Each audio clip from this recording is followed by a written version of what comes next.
Netcasts you love. From people you trust. This is Twit. Bandwidth for the Tech Guy is provided by CacheFly. CacheFly.com. Hi, this is Leo Laporte, and this is my Tech Guy podcast. This show originally aired on the Premier Networks on Saturday, July 11th, 2015. This is episode 1201. Enjoy. The Tech Guy podcast is brought to you by Prosper. Prosper is a peer-to-peer lending marketplace that connects people who are looking to borrow money with those who have money to lend. Visit prosper.com/twit and receive a $50 Visa gift card when you get a loan. And by the Ring Video Doorbell. With Ring, you can see and talk to anyone at your door from anywhere in the world using your smartphone. It's like caller ID for your house. Get $25 off the Ring Video Doorbell when you go to ring.com/techguy. And by Gazelle, the fast and simple way to sell your used gadgets. Find out what your used iPhone, iPad, or other Apple product is worth at gazelle.com. Hey, how are you today? Leo Laporte is here. Yes, the Tech Guy. Time to talk computers, the internet, home theater, digital photography, smartphones, smartwatches, all that jazz. Scott Wilkinson coming up, our home theater guru, in about half an hour. He'll talk about big screen TVs and surround sound and all that jazz. And Johnny Jett, our travel guru, next hour. Help you save money on travel. Always fun. I just found an interesting, packing for a trip. And I just found an interesting program to help me pack for the trip. And it actually made packing lists and everything. What was the name of that? Oh, I can't remember.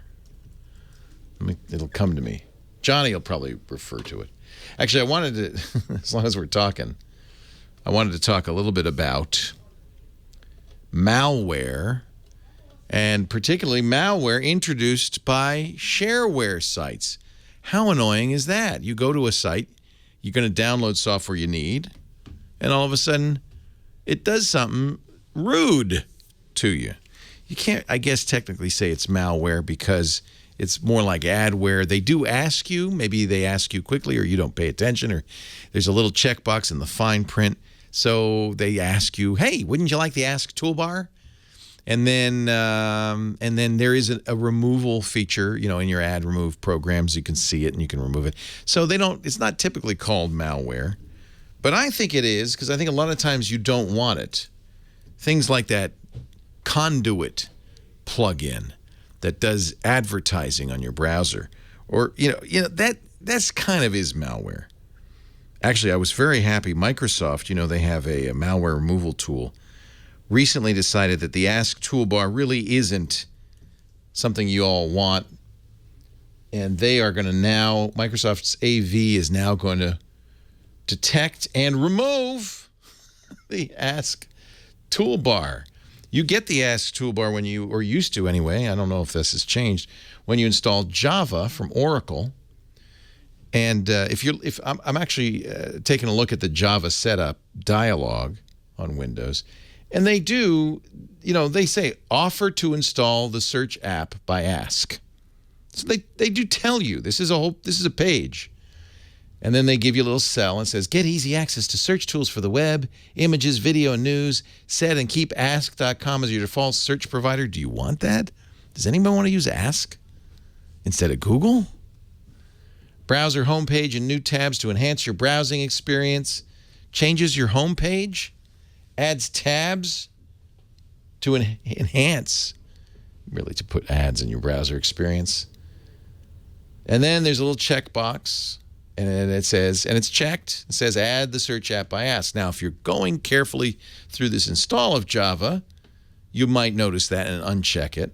There actually are programs like Checky is one of them. Checky that will uncheck, or maybe it's called Unchecky. It must be called Unchecky, that will remove these or uncheck them. But here's the good news. Microsoft has decided that, even though they're asking you and there is a remove, uninstall routine, we think the Ask toolbar is unwanted software and we're going to remove it. Microsoft's malware removal tool will now remove it. All but the most recent version, I guess. Windows Defender, Microsoft Security Essentials, the Microsoft Security Scanner will all remove the Ask toolbar when they see it. Isn't that great? Microsoft's note about this said this software poses a high threat to your PC. Really? Really? A high threat? It's just annoying. I've also learned that now, maybe this is related, Yahoo is now going to be the default search when you install Java, thanks to Oracle. Yahoo, you shouldn't be doing this. Nobody wants Yahoo as their search engine. Last week, Marissa Mayer, the CEO of Yahoo, announced a partnership with Oracle aimed at getting more users to try Yahoo search by tricking them. Starting this month, users who install or updates Oracle's Java software will be prompted, you know those prompts, the ones you don't notice, to make Yahoo their browser's default search engine and homepage. This is malware. Yahoo is besmirching themselves getting involved in this. Marissa Mayer knows better. Ick. It's just ick. Incidentally, unless you know you need Java, you shouldn't install it because it itself is a vector for bad guys, not just the installation process, but security flaws in Java. And once you install it, you've got to really kind of keep it up to date. So I don't recommend it unless you know you need it. And if you do need it, make sure you check the box in your browser or uncheck the box in your browser that says launch Java automatically. You don't want that. That's risky. So there you go. We can eliminate two tools with one with one fell swoop. Don't download Java because it's bad unless you absolutely need it. And if you do, make sure you look at those check boxes and don't install the Ask toolbar or change your default search. I'm willing to bet that most people don't want Yahoo to be the default search. Although I think we're going to get it. By the way, Yahoo search is basically Bing. It's Microsoft's Bing. Yahoo does a deal with them because they've done a deal with Mozilla's Firefox browser to make Yahoo the default search provider. They've made a deal with Apple in the iPhone Safari browser. These deals. I gotta say, I feel betrayed by these companies. Companies know, and correct me if I'm wrong, you don't want Yahoo as your default search. You want Google. Companies also know people don't notice, and there's something called the tyranny of the default. Whatever the default is, whatever it's set to be, most people don't take the time to figure out how to change it. They just accept it. They say, okay, I guess it's Yahoo now. I guess I'll live with it. But nobody wants this. These companies are lying to themselves when they say, oh, we're doing them a favor, putting Yahoo in their search box. Now, you should know every browser lets you go in and change the default provider. So if you do this by accident, it's easy to fix. But I just think this is kind of reprehensible. These are, companies who are doing, well, they're companies, they're businesses. They're doing what's best for their business. And they're lying to themselves and to us, I think, saying, well, oh, no, people like Yahoo. Nobody wants Yahoo. I don't think. Do you? Maybe it's just me. I don't want Yahoo. Get your Yahoo out of my search bar. We've talked before about CNET.com. This one's terrible. This actually is download.com. It's run by CNET, which, by the way, is owned by CBS. You've heard of them, the Tiffany Network? I don't recommend getting software from download.com. They used to be a great library of shareware. If you couldn't find the original place where the shareware was offered, and by the way, you should always get it from the author, not from a third-party downloading site, and definitely not from download.com, because you got to watch carefully. Download.com makes you download a wrapper, a special downloader, to make your experience better. And in that process, when you use the downloader, they install all sorts of junk, like the Ask toolbar and the Conduit search manager, stuff that really is thinly veiled malware, if you ask me. And I'm thrilled. Thank you, Microsoft, for admitting it, doing the right thing. Shame on CNET, CBS, and Download.com for invading our computers against our will. Shame on Yahoo for making this deal with Oracle. Shame on Oracle for putting the Ask toolbar on our, I guess they're going to replace the Ask search engine with the Yahoo search engine. And, they say, oh, what, we ask people. We tell them they like it. They want it. Do you? If you do, okay. But if you don't, let them know. Let them know. Say, Leo told me you're doing this, and now I see that you are. Don't do that. That's a bad idea. It's like Lenovo saying, oh, well, we want to help people by putting additional ads on websites with Superfish. No. They got shamed out of that one. And then you heard what Samsung did last week. There's the bad actors are everywhere. And, the justification is they're just trying to make money. This is their business. Okay. But, the best way to make money is to make your customers happy. Samsung turned off Windows Update, which is very dangerous. You've heard me tell you time and time again, make sure you always run Windows Update. Keep your system up to date. Many Samsung computers, it's turned off without your knowledge because Samsung couldn't figure out how to get their drivers to work or something. It's a very thin excuse. What is wrong with these companies? It's a good motto. Amazon does this. Consumers first. Leo Laporte, the tech guy. You're first with me. Let's take your calls next. I am Leo Laporte, the tech guy. Kim Schaffer. Hello, Kim Schaffer. She's our... You can be a phone ranger, too, can't you? I think you can. I think I can. Yeah. She's our phone ranger for the day today and has selected some lovely callers.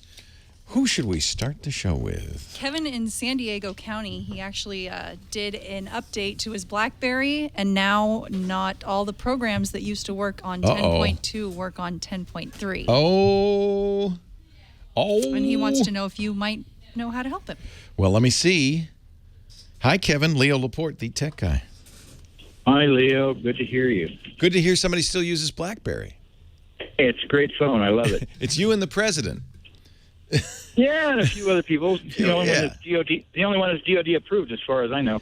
Yeah, actually, that's changed, unfortunately, for BlackBerry. iPhones are now DoD approved as well. But okay. What we should point out that despite the fact that BlackBerry is struggling, they sell millions of phones still every year. It's just that they're dwarfed by companies like Apple, which sell hundreds of millions of phones every year. So right. BlackBerry's still out there, and I will tell you this, there's still no better keyboard in the world for a mobile device. Well, especially, I love my Q10. Yeah. You like the Q10? I was looking at the Classic. I would like to get a Passport. Unfortunately, my carrier doesn't support it. Yeah, the Passport's kind of funny, though. It's square. It's kind of a funny shape. But look at that display. So Kim was saying I know, gorgeous, huh? You updated to the latest version of BlackBerry's operating system. Yeah, I was at 10.2.1. I went to 10.3.1, actually 0.1784, and downloaded the files and then sideloaded it with Sachizi. There were a total of 204 files altogether. There were 3 basic downloads: the OS, the radio, and then all the app files. And not all the apps work properly anymore. That's bad. For instance, Nav Free. I don't know if you're familiar with that one.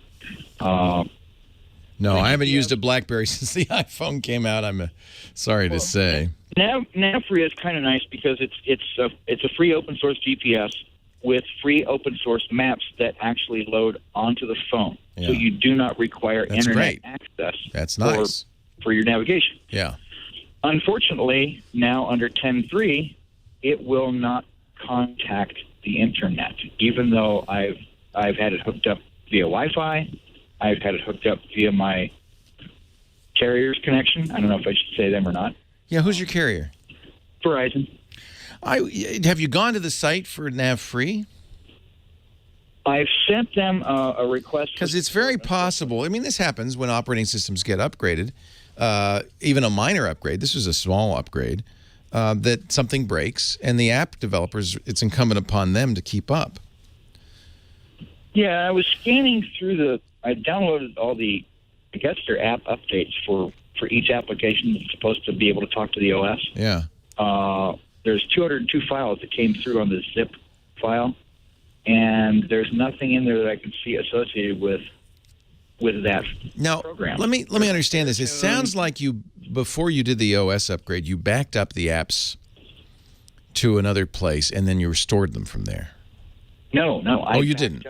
I backed up the entire phone and then side-loaded a whole new OS. It's supposed to be a non-destructive update. Okay. So the apps did not have to be restored.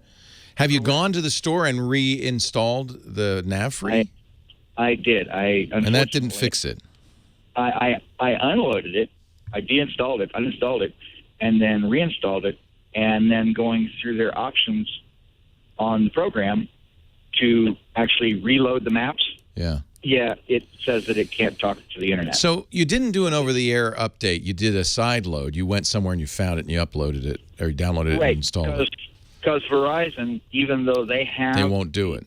They have the released files. They're not released. Yeah, unfortunately, at that point, all bets are off, right? Because you don't. If you do an over-the-air upgrade, then it probably is a safe in-place upgrade, because we don't know what Verizon has done to this phone. That's the problem. A side load doesn't take into account the fact that you're now using a Verizon phone. So this, and I'm very sympathetic because it happens on all platforms, Android as well. Not on iOS because Apple strong-arms the companies. But remember that the contents of your phone are determined not just by Blackberry, the company that made the phone, but also by the carrier, in your case, Verizon. Verizon customizes these. I'm sure you have some Verizon special apps and so forth. And what they may also do is customize the internet connection and so forth. When you sideload an OS, you're not getting a Verizon version of it. You're getting a version from someone else. And so that could be exactly what's breaking here.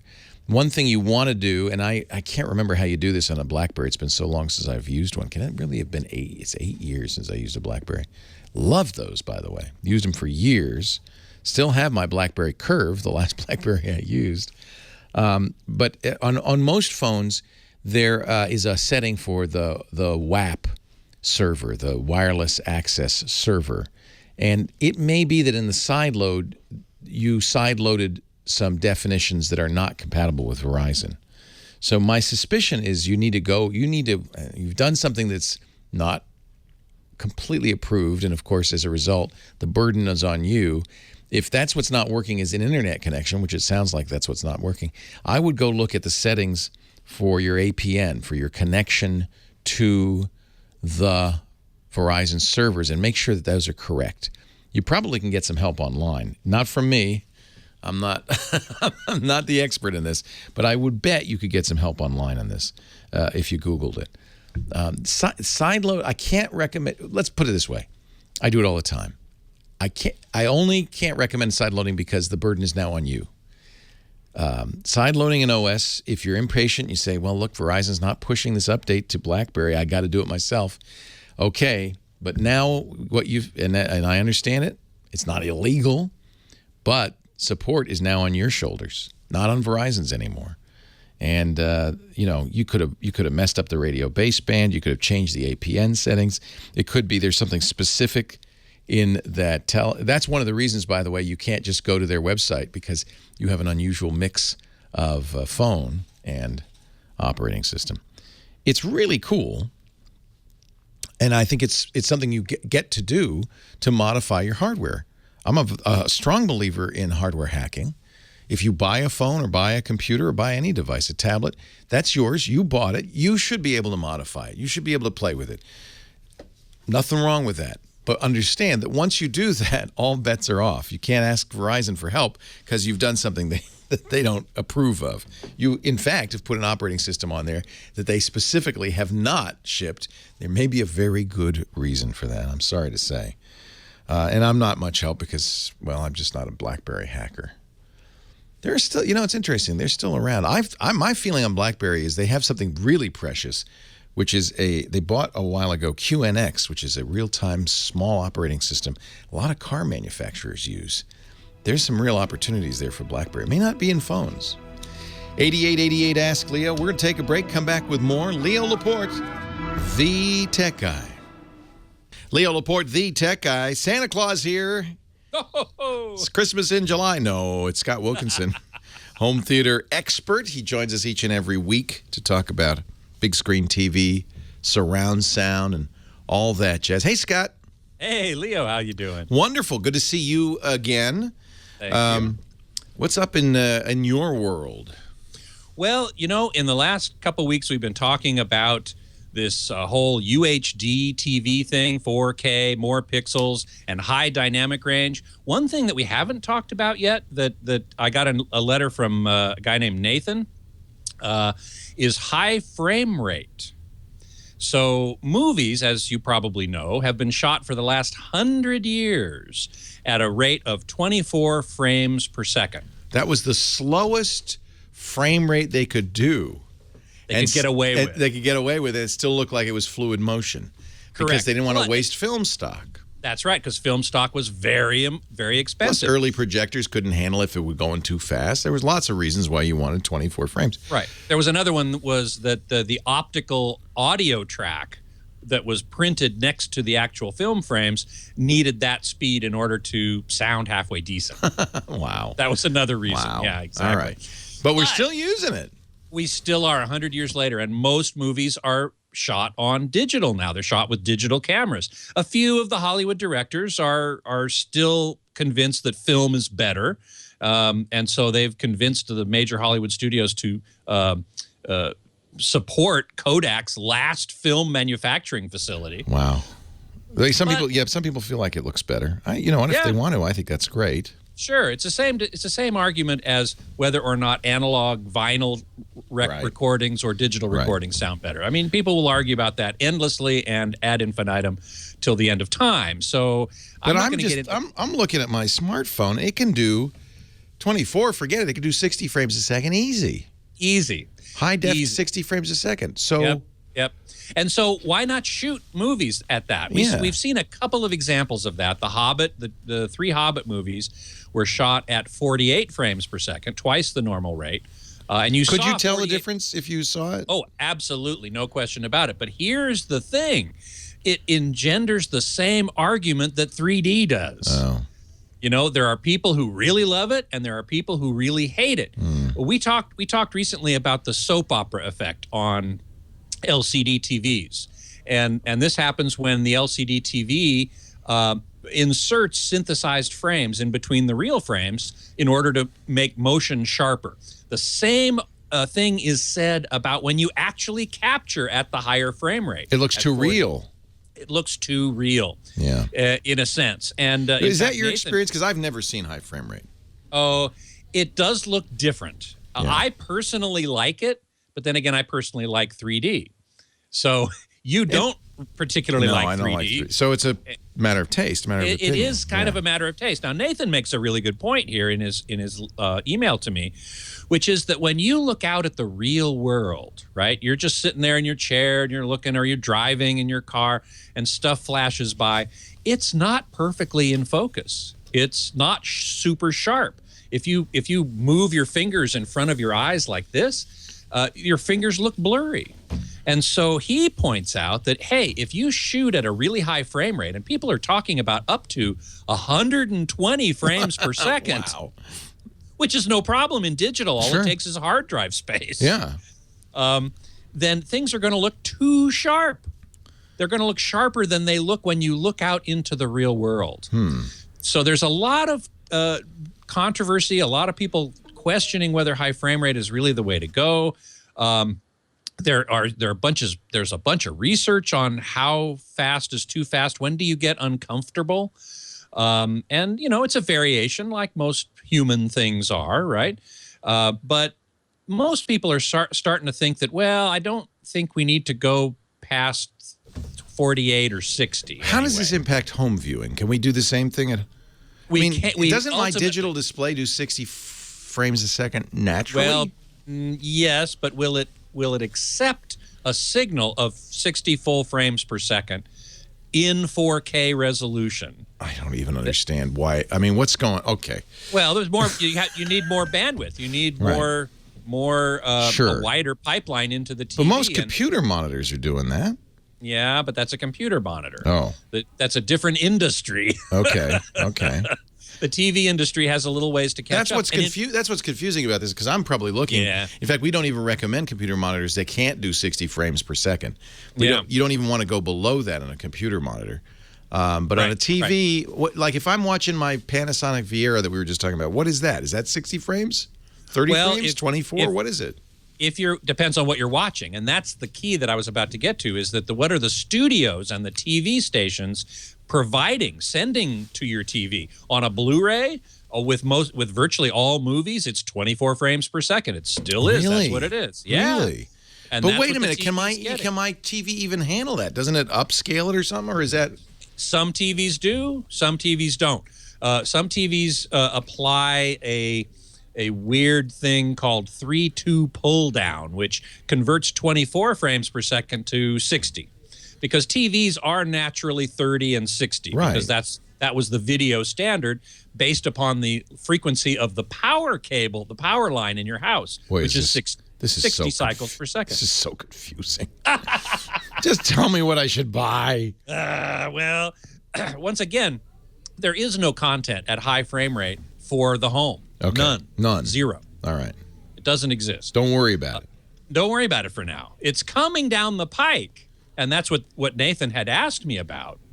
He said, I don't think we should get high frame rate. I don't think they should even worry about it. Because the studios, because, we can't see that sharp in motion anyway. Wow. So, there is an argument to be made for that. And yet, in the discussions about Ultra HD, and there are many discussions about it, there's an Ultra HD alliance with Samsung and I think Disney and Fox and Panasonic and LG, bunch of companies, Dolby, Technicolor, that are all talking about what else do we need to standardize for Ultra HD. The pixel resolution is done. It's 3840 by 2160, exactly 4 times the number of pixels of HD. And as you and I have talked about in the past, you can see that difference, but you have to be close enough to see the difference, because our eyes can only resolve a certain amount of detail. But then what about high dynamic range? What about a wider color palette or gamut? What about high frame rate? I did a poll on AVS that asked, which one of these things do you think is most important for improving picture quality? And I haven't looked at that poll lately. These guys are like kind of serious video guys. So well, yeah, AVS Forum is full of serious geeks. Yeah, exactly. Of which I'm the head geek, so it's okay. we're not knocking it, no. Yeah, no, not at all. Yeah. And high dynamic range, I'm pretty sure, is still leading the pack there, with color gamut a close second. But high frame rate is not as popular. Again, because it people say, oh, it doesn't look natural. It doesn't look like film. That's the other other argument. Isn't what I'm seeing with my eyes infinite frame rate? I don't know. What's the frame rate of your eyes? There is no frame rate, is there? Well, there is. Now we're getting into neuroscience. Okay, they better stop there. That sounds like... Yeah, sure. You have an infinite frame rate, essentially, but your brain can only process so much. So it just throw extra frames away? That's a good question. I don't know the answer to that. I'm going to have to go talk to my wife, who is actually very interested in neuroscience. She studies this stuff. I feel like this is one of those things where it could be just a matter of taste and opinion, and that once people got... in the case of 3D, that's certainly the case. Yeah, well, no, 3D's... Anybody with taste it knows it's bad. But I think HDR probably is the kind of thing people would get used to, and then say, or high frame rate, and then say, I couldn't live without it. But they're just not used to it yet. Yeah, that's certainly part of the issue. No question. Scott Wilkinson, these debates rage on at avsforum.com, and he's in charge over there. And you can also listen to the Home Theater Geeks podcast at twit.tv/HTG, and join us every week to talk about these weighty issues. Thank you, Scott. Betcha. We'll see you next time. Leo Laporte, the tech guy. I am Leo Laporte, the tech guy. You are, well, you know who you are. Let's move on to Travis. He is on the line from Pullman, Washington. Hey, Travis, Leo Laporte here. Hey, Leo, how are you? I'm well. Thanks for hanging on. What can I do for you?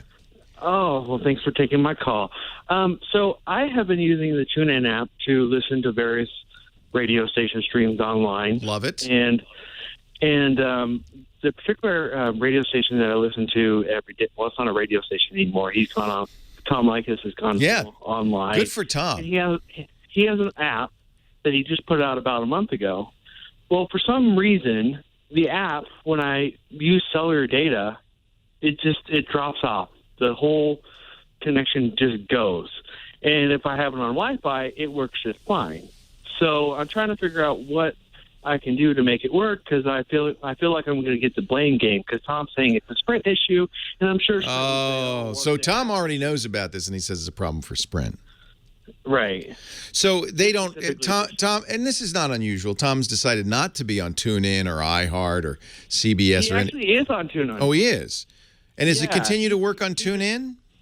Yeah, it works on all of Stitcher. It's just his app. It's just specifically his app. Yeah. Well, I mean, it's not Sprint's fault if it works on the other apps. It's Tom's fault. I mean, Tom, I love you, dude, but he's not a great programmer. I got to tell you, I've seen some of his code, and it's just spaghetti. No, I don't know. I'm sure he didn't write it. We're going to be in the same boat. You know, we're currently working on apps for my podcast network, for my shows. And, you know, it's expensive, it's time-consuming, and bugs happen. And the difference between us and, say, TuneIn or Stitcher is it's not our business. Our business is doing the radio show, not doing the apps. And so I would guess that there's something wrong with Tom's app. Do you think it's like the data stream, like it's because it's like 64 kilobyte or 128 or something like that? You know, if TuneIn and Stitcher can do it, why couldn't they do it? I don't think it could possibly be Sprint's fault. Now, I can tell you some things that I would tell his app developers to look at. We've seen this with some CDMA carriers, particularly with Verizon, that the data stream is not continuous. And so a lot of times when you're doing streaming anything, you assume I'm going to get continuous bits. And so I'm just going to keep playing it. But the problem with a lot of we really noticed this actually on Verizon with our own Twit apps. They dropped out a lot. And that was because Verizon didn't offer a steady stream of bits. It was what we call bursty. They'd offer a chunk, then another chunk, and the application has to handle that properly. So if you just I can't even get it to start. I can't even get it to hand over. Nothing. Well, that wouldn't be once it's on cellular data. Yeah. If it's on Wi-Fi, it goes fine. Yeah, but it's Tom's problem because Stitcher works, TuneIn works. So Tom, and in fact, I can tell you that neither Stitcher nor TuneIn does anything to his stream. They're using his stream. They're not re-streaming it. When you go on TuneIn Radio to a radio show, you're still using the TuneIn interface, but in effect, you are leaving the TuneIn servers to get the radio show directly from the radio station servers. But he does have different streams, one at 64 kilobytes, which is the TuneIn stream, and then he has a higher 128 for premium members like myself. Yeah. So maybe have you tried the 64? The freebie? Well, on his app, you can't switch back and forth. Man. It's just what you get. Yeah. So this is welcome to the wonderful world of creating your own app. It's, and we're doing it too. And I bet you anything in 6 months you'll be calling me and saying, "Hey, you don't work on Sprint." Because it's hard to do, and it's just. Well, actually, your app works fine on Sprint. Well, I know it's not your app, but you know. Well, yeah, we don't. Yeah, and by the way, that's because we have really great guys who are not on our staff, but just fans who write our apps, and they know what they're doing. Now that we're doing our own, I think you can expect a lot of problems. Right. we may even be going to the same person Tom uses. I don't know. We're bidding it out right now. We're talking to app developers right now. So. Yeah, he's using something called the Free App Company. Okay, there you go. There may be a problem there, right there. That could be part of the problem. You should have Tom on Triangulation. I should. I love Tom. I've been on his show. He's the only guy who ever dumped me. You know, in radio, they have a delay, and if somebody says a bad word, they punch that button and it just drops that out. That way, even though it's live, you don't hear bad words on the radio because it costs you a lot of money with the FCC. And I don't say bad words, but he thought I did, and he dumped me. Or his engineer did. But I don't hold that against Tom because I love him, and I've known him for years. He's quite a character. And you've probably heard Howard Stern's diatribe against podcasting. Stupid. Nobody makes any money. And you know what? If you've got a satellite network paying you $400 million a year to do your show, then you're right. It would be stupid to do a podcast. But there's lots of people like me and Tom who I still do a radio show and get handsomely paid to do this radio show. But I just love the freedom, the global reach of podcasts too. And there's stuff I do on podcasts I can't do on the radio, really geeky stuff like that. And so I just think it's a great medium. And I wish Howard would open his mind to it. I'm glad people like Tom have. It's a great medium. And when you're doing a podcast, you can be more intimate. You can be more yourself than you would be on a broadcast situation. And I think that probably knowing Tom, he enjoys that quite a bit. Right. Yes. Well, thank you so much, Leo, for your time. I'm going to get off here. Give Tom my regards, and Tom, if you're listening, I think you need to check your app. And I'm not holding it against you because we're going to have the same problem, I'm sure. These things are hard. It's amazing. Wait, you're listening to radio over your phone. It's amazing. Bob is on the line from Riverside. He's next. Hi, Bob. Leo Laporte, the tech guy. Hey, Leo. Thanks for taking my call. Welcome. Thanks, Leo. Okay. Got a question for you out here. Got Wi-Fi in my house, and, of course, it's been pre-wired, and they put the main master box in my master bedroom, which is on one side of the house. All the other bedrooms are on the other side of the house. So, obviously, I have a very weak signal there. I've listened to you in the past, and I've heard about, for lack of a better word, putting another slave router out there connected to this one. Right. But since I am hardwired, what I was wondering, is it possible to plug that router into the hard wire into one of the other bedrooms and extend the signal that way? As long as you have a wire going all the way, you bet.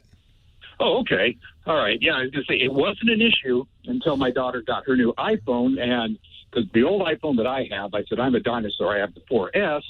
The 4G, it keeps the Wi-Fi signal, but the LTE, I guess the signal is stronger, so it picks up her LTE and it blows through her data. It doesn't go through because it says, I don't see any Wi-Fi. I think I'll use the expensive LTE. So here's the trick on that. You can use any Wi-Fi router. It's going to not know that it's connected to another router. It's going to think, oh, you must be connecting me to the cable modem. What you want to do is put it in bridging mode. That's bridging, which means don't do any routing. Just because the truth is it's already routed by the other router. You don't want to double route. So say don't do any routing, just be an extra transmitter. And so you connect that via the cable just as you would if you were connecting a cable modem into it or a DSL modem into it. You just tell it not to do any extra routing. Oh, all right. And and you said I can hook up either one because, I've got Uverse in here, so I'm using their router. So obviously getting another one, their router is going to be difficult. No, don't use, any router will work. You're just taking the wire out of the. You're coming right from the Uverse? Yeah, it goes into. So you have two hard ports. It goes into the router, and then it's coming out of your router. Yeah, correct. Yeah, It's gonna that other wireless will think it's on the. Let me think. Yeah, the key is you have to tell it it's bridging, and make sure that the Uverse router is doing all the routing, which I think it is. Okay, that's all there is to it. Hey, thanks for the call, Leo Laporte, the Tech Guy. Our Tech Guy podcast today brought to you by Prosper. I love this idea. This is something the internet hath wrought. They call it a peer-to-peer lending marketplace. Basically, it connects people who have money to lend with people who might want to borrow money. You can borrow as much as $35,000 in as few as 5 days, and at a fixed rate, very low rate loan. It's a great deal. In fact, a great idea because frankly, there aren't that many places you can go to borrow money. Your Uncle Louie, okay, he's gonna give you a hard time, and you're never gonna hear the end of it. You could I don't know, go to a bank. It's kind of a pain. Got to put on a necktie, dress up, kind of humiliating. Hold your hat out. You could use your credit card. Just charge them up. Ooh, what's the interest rate on your credit card? Check that out. So much better to go to prosper.com. In fact, it'd be a great way to get rid of those high interest rate credit cards, or maybe fix up the house, put it into your business, as much as $35,000 in as few as 5 days. Prosper.com/twit. Don't rack up more debt on the credit cards. Pay them off. Check your low rate right now without affecting your good credit. Prosper.com/twit. And by the way, for a limited time, Prosper is offering Twit viewers a $50 Visa gift card with your low interest loan. You can get up to $35,000 in your account in as little as 5 days. plus that $50 Visa gift card. Go to prosper.com/twit for our special offer just for our Twit viewers. I am Leo Laporte, the tech guy. Back to the phones we go here, and Gary is on the line from my old childhood home, Pawtucket, Rhode Island. Hi, Gary. Blackstone Boulevard still there, and yeah, the home of the longest game of baseball played. Yeah, well, the Pawtucket Red Sox AAA team is in Pawtucket, isn't it? Yes, it is. What is their name? Actually, their name is Pawtucket Paw Sox. The Paw Sox. PAWSOX. I love it. The Paw Sox. They're in Pawtucket. Yep, exactly. Yep. Okay, I'm calling in reference to I'm cleaning out my closet. And I used to have a home office for creating custom computers for gaming. Oh, neat. Individuals who wanted a gaming computer, sometimes a business computer. Yeah. Now, I kept upgrading my own computer during that process, and I ended up with a box of hard disks of mine. About 18 to 20 hard disks that are sitting in a box. I know it's got data on it. My first thought is to take it out in the backyard on a boulder and use a 1-pound sledge on it. That would work. But I'm wondering, other than, and I don't want to reassemble it and do a low-level format 3-4 times on it, what is a great way for making sure that if I dump these in the trash, nobody can get any data off? All right, here's what you do here. You go down to Blackstone Boulevard there, and you get yourself a Dell's Frozen Lemonade. Okay, you got that? Yes. Yeah, and then you want to get some coffee syrup. Which one do you like? Are you an Eclipse guy? I'm the coffee milk guy. You're the coffee milk guy, but which do you like, Eclipse? Yes, I do, and I prefer to have 2 wieners all the way with it. 2 wieners all the way, and a cabinet to wash it down. Yeah, strawberry cabinet. Strawberry cabinet. Only place in the world that calls a milkshake a cabinet. Yes, and if by chance there's no cabinet available, I'll drink from the bubbler. The bubbler! Oh my God, the bubbler! I'm sorry, I'm gonna calm down. I went to the school that I went to has been torn down. It's no longer there. But when we went down the hall to get us a drink of water in 2nd grade, you'd go down to the bubbler.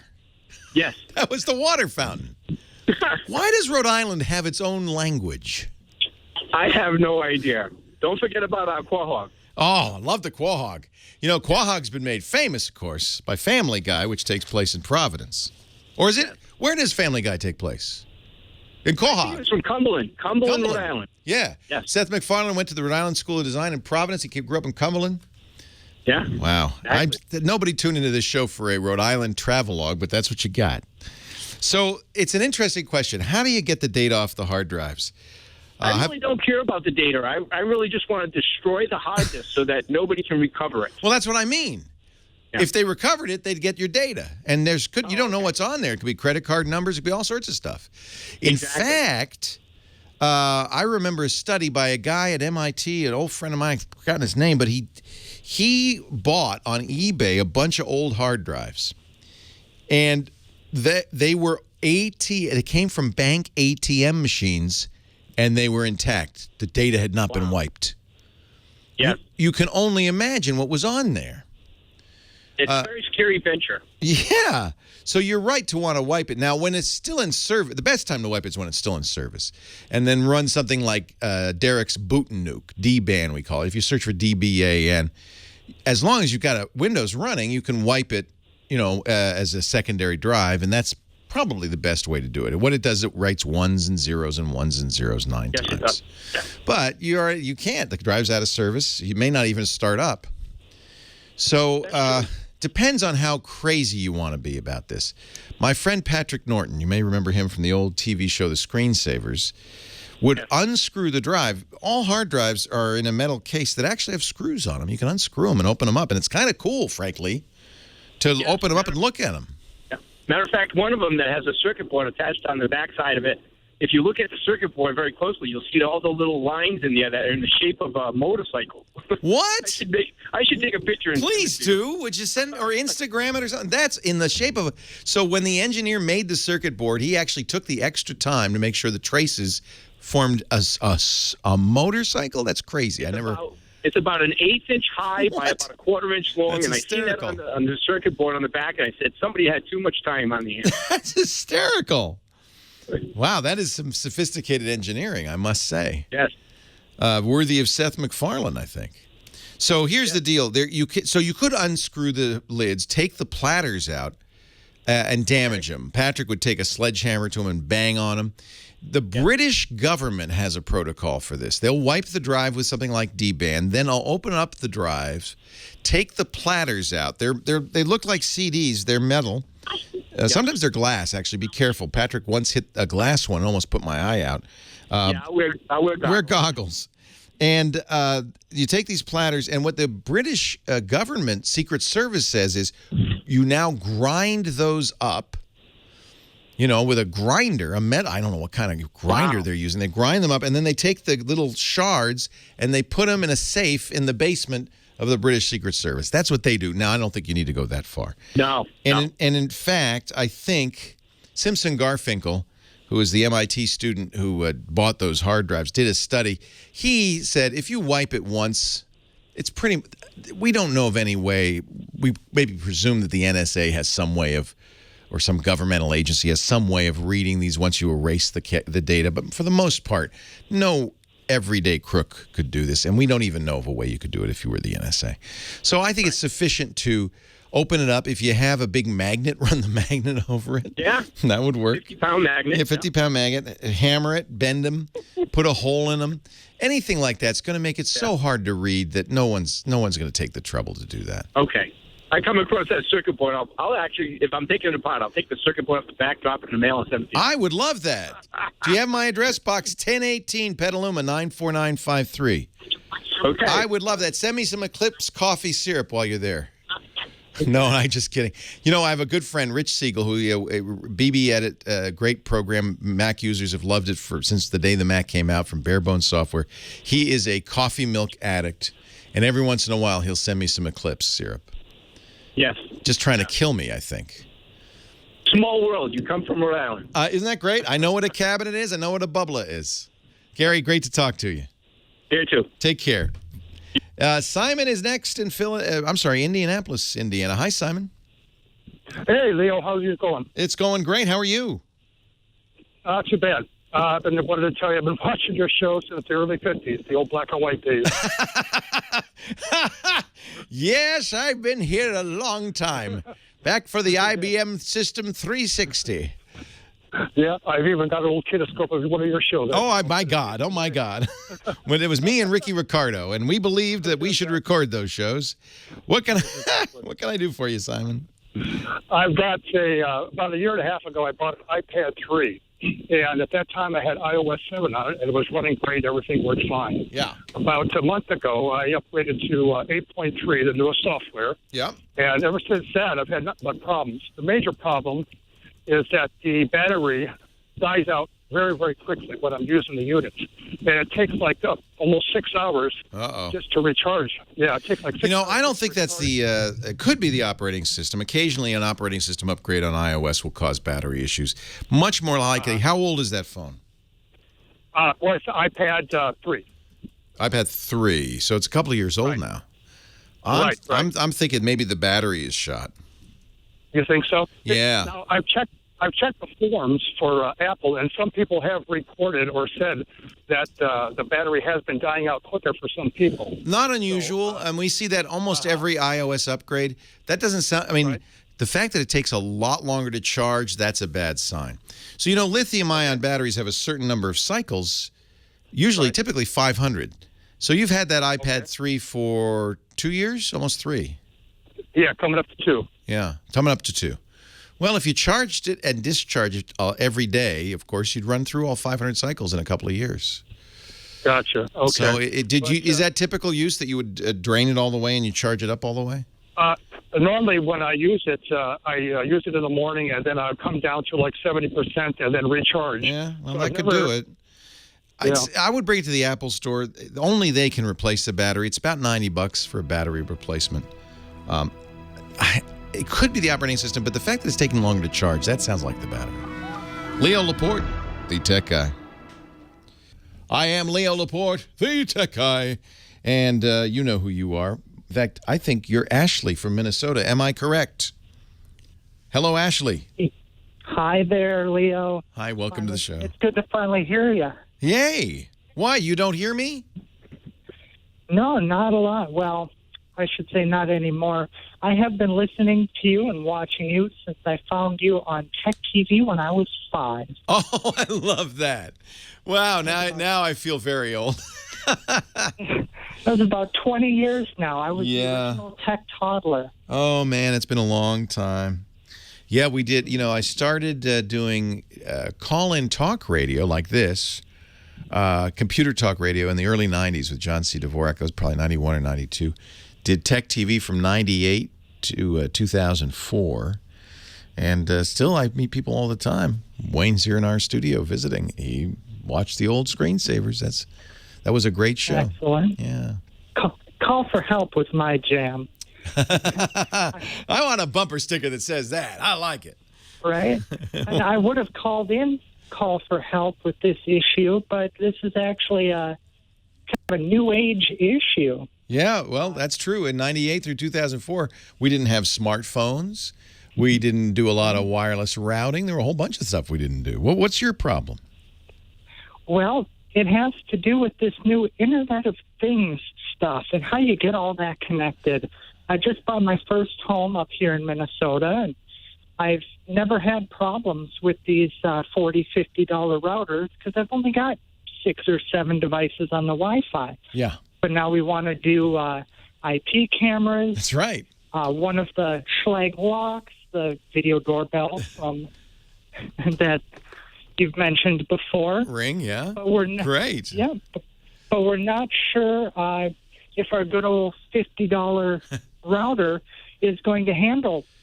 You know, that's something that's a spec they should put on the box. But nobody, as you say, nobody had to worry about that before. So nobody did. Most devices will handle 50 to 100 connections, and most routers aren't going to have a problem. Where you get in trouble is the ones that use the 4G routers or the little cards or the travel routers. Often those can only handle as 5 devices. Tethering to a phone, same thing. It's often limited to 5. There's no technical reason you can't connect to thousands of devices. But I won't need a $200 tri-band 6 antenna. I don't think so. But see if you can find. Yeah. You definitely need one, Ashley. Oh, definitely. Yes. People often call me to give them permission to buy what they really want. I give you permission. You might actually find those dual band routers with the multi antennas, the MIMO they call them.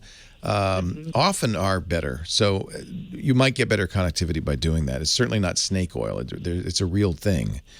But as for how many devices you can connect, the limit if you're using a single range of IP addresses like 10.1.1.1 to 10.1.1.256, and that's fairly common, is 256 devices. Yeah.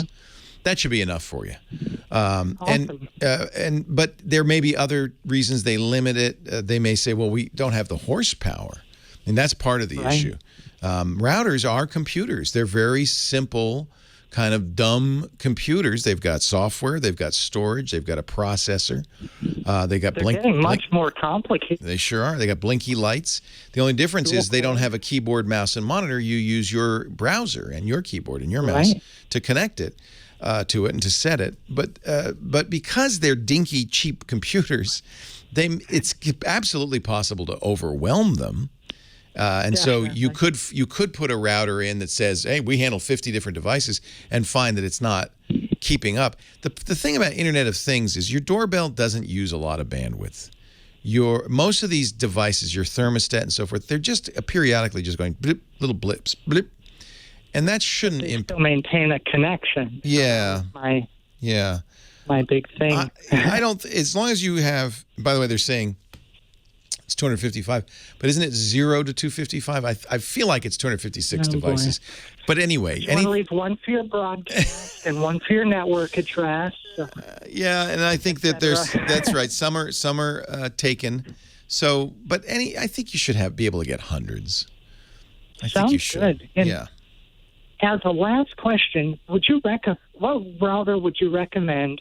Up here in Minnesota, we actually do have gigabit internet. You lucky. U.S. internet, right? Luck out. Is there a special router or anything you would recommend for me to get the most throughput through Wi-Fi? I know I won't get much over 100 megabits. Well, you definitely want to get the latest Wi-Fi. standard, which is AC. And if now you're spending hundreds, not $40 or $50. You're spending $150, $250, and because you want to get a router that can handle a lot of, for instance, beamforming. Now, I don't know if anybody's offering beamforming routers yet. This is something AC does, where it sees where the device is and it actually aims, and it has multiple antennas, an antenna array to do that. That would be very useful. So yeah, definitely get AC, 802.11 AC, and you may be getting a somewhat more expensive router than you planned. I think a $40 router is often not a good idea. You're going to use this for years. One of the things I also look for is the ability to put alternative firmware on the router. ASUS and some others are making routers that you can put the open source DDWRT on, and that software is kept up to date more actively than the router's software. So sometimes it's better to be able to do that. It gives you more capabilities and so forth. We saw with the WW, there's quite a price hike on those. Actually, our old Linksys, we've got Tomato on it. That's nice, isn't it? Yeah, the DDWRT could take Tomato or rather the 54, what was it? The Linksys 54 RTG. I can't remember the numbers. But anyway, it was great that way. ASUS routers will do beamforming. They'll have multiple antennas, so they have multiple in, multiple out MIMO. And they will take DDWRT. So I would take a look at those ASUSs. I think that might be the solution for you. And yes, you want an excuse to buy a fancy one? That's the excuse. Dr. Mom in our chat room is pointing out, and this is true, that for the Internet of Things, often what you'll do is have a single hub that communicates with the things. Those things aren't necessarily Wi-Fi things. I know Nest is, but a lot of these devices use other protocols like Zigbee and Z-Wave to communicate with a hub, and the hub has one IP address, and it's the one communicating to the router. It handles all of that. So you may avoid that problem in general. That doesn't mean you shouldn't get a really fancy, nice new router from ASUS. I think, Ashley, that's what you need. Yeah. It's just a few $100. It's peace of mind. And for gigabit, I think a cheap router is going to limit you. You're lucky enough. You're spending probably a lot of money for a gigabit internet. That can't be cheap. Don't cheap out on the router. Get a decent router. I'm very happy with the gigabit router, or the ASUS routers, by the way. What is it? The W Linksys. This is the old classic you could patch and mess with. It was awesome. The WRT54GS. We have a bunch of them in the basement. Leo Laporte, the tech guy. That big old jet airliner. It's Karen Johnny Jet here. It's time for our Johnny Jet segment. Johnny is a travel guru who uses technology to travel better and helps us do the same. Hi, Johnny. Hello, Leo. Down on the beach again playing beach volleyball, huh? Sure am. I can tell. Now, didn't you have like a skin cancer removed? Unfortunately, I did. So yeah, stay out of that sun. You wear a big hat now? I sure do. I have it right next to me because I'm going back down. Here it is. Oh, that's attractive. I did buy for our travels because we're going on a river cruise soon. I bought a Tilly hat. Do you know what those are? Those are the best. Are they? They really are. It scrunches up. And they're Canadian. They which have. My wife is. Yeah, they have on their webpage a Tilly hat that an elephant ate.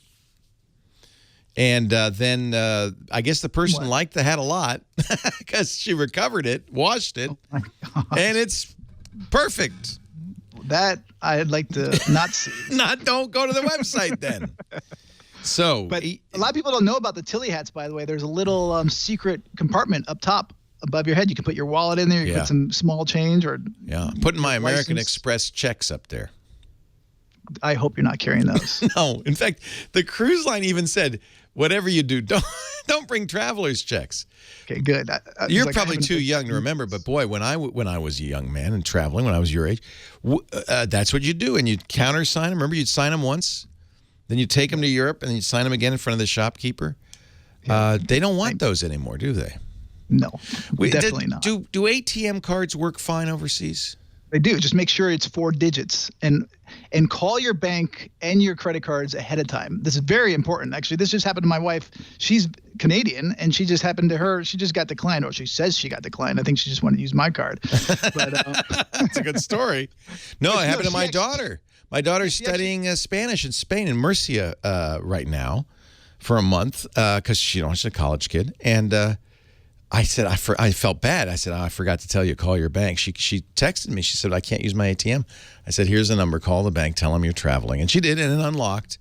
But they do that to protect you. And they're really strict these days. But again, my wife just did it for CIBC. She went online and did it. Yeah. And it still didn't work. So she called them up. She goes, why am I doing it online? They said, it's best to call.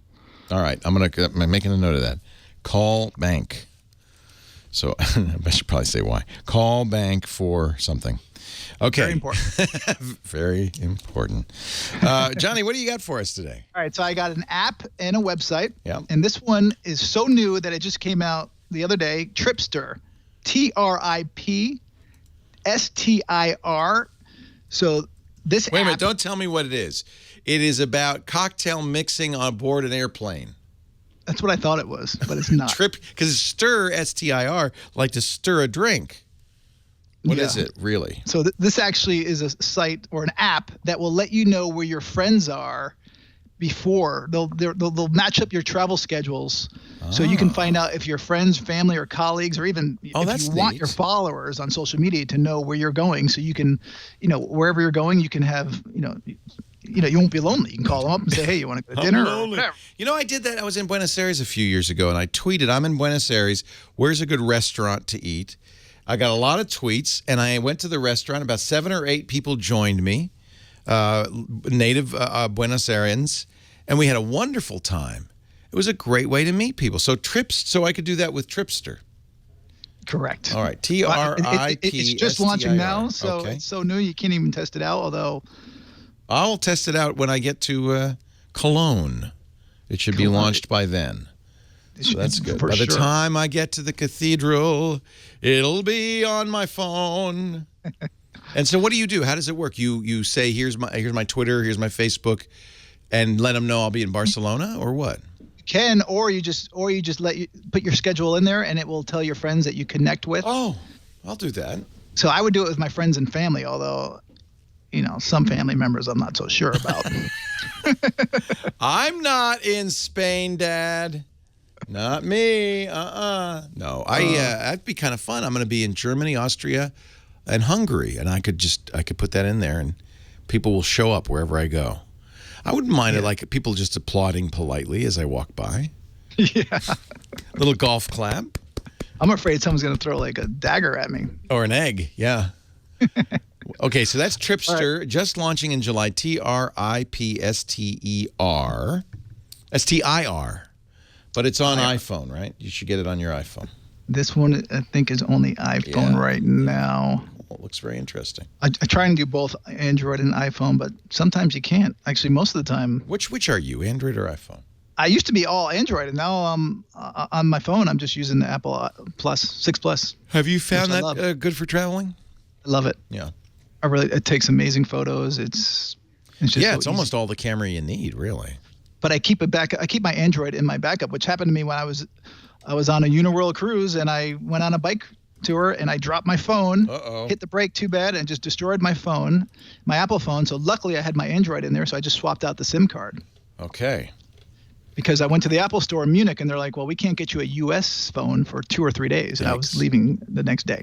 So I'm on the Tripster site, and I see that they plan an Android as well as iOS. I don't know if they'll both be available by the time you hear this, but I'm hoping they will. So that's your app. But you and your website. Yeah, go ahead. So here's my website. This one's brand new as well. Optionsaway.com. OPTIONSAWAY.com. So this one, what it does is it will hold a non-refundable reservation for you. They say for 2, 3, 7, or 14 days in advance. At a hotel or where? No, for a flight. Flight. So you can make a reservation but not necessarily use it. Well, let's say you're planning a trip in September or whenever you're going. Yeah. But you're not completely sure. But all of a sudden you do a search and you find a really good price, and by tomorrow or by an hour from now, that price could be gone. Right. Even a couple minutes from now. Yeah. So this will give you some, peace of mind by holding it. They will charge you.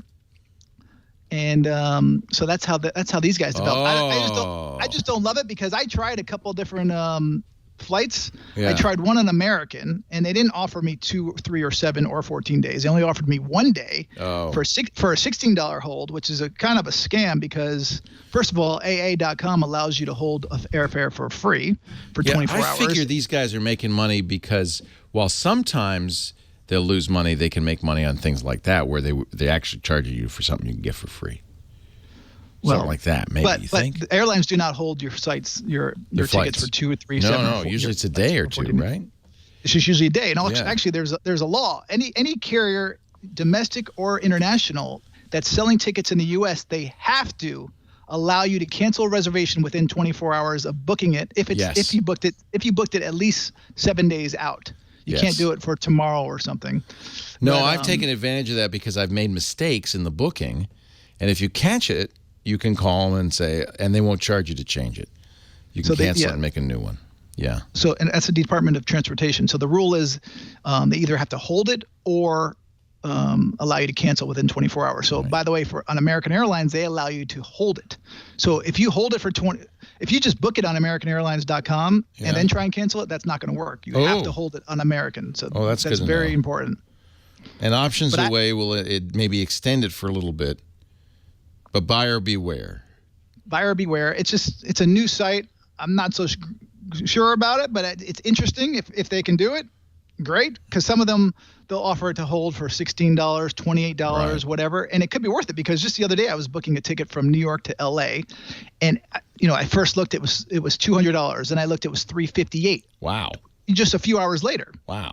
So whenever I do, by the way, I always book if I see a good price, I book it because I know I can cancel it within 24 hours, and then I keep looking during those 24 hours. Shop. Johnny Jet, he is a miracle of travel information, and you can find it all at johnnyjet.com. Sign up for his free travel newsletters. You'll also find him on Twitter at Johnny Jet and Instagram too. Johnny, where are you going next? I'm staying home playing some volleyball for a little bit. I've been traveling so much. He stays at home for a vacation. Thank you, Johnny. Right. We'll talk again next week. Leo Laporte, the tech guy. He travels so much that a vacation for him is not traveling. I am Leo Laporte, the tech guy, taking your calls, talking high tech, saying hello to Walter in Huntington, West Virginia. Hi, Walter. Oh, hi, Leo. Good to talk to you again. Nice to talk to you. Thanks for calling back. Oh, you're welcome. I have a question. I would like to be able to, if it exists, use an adapter to take music directly from a headphone jack stereo and into the iPad. Is there any way to do that? You mean record it on the iPad? Right. Yeah. How would I do it? The iPad jack, as I remember, is one of those special jacks that's both a headphone and a microphone.